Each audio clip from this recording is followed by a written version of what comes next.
मनालीनी इतकं अवघड गीत सादर केलं, पण आमच्या अमित कुंटे त्याच्यासाठी पण एकदा जोरदार टाळ्या होऊ देत. इतका अप्रतिम तबला की परत ऐकावासा वाटतोय, पण पुढच्या वेळी. त्यामुळे वेळ नाही आहे म्हणून, बाकी काही नाही. कारण मनालीचं गाणं तर अप्रतिम झालंच आहे, आपल्या सगळ्यांना ठाऊक आहे, आपल्याला आवडलं आहे सुद्धा. आणि यानंतर असंच एक सुंदर गीत घेऊन श्रेया आपल्यासमोर सादर होतीये.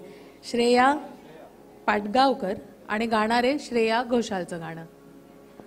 कारण ती सादर करणारे गजेंद्र आहिरे यांचा शब्द असलेलं आणि अजय अतुल यांच्या संगीताने नटलेलं हे गीत अधीर मन झाले.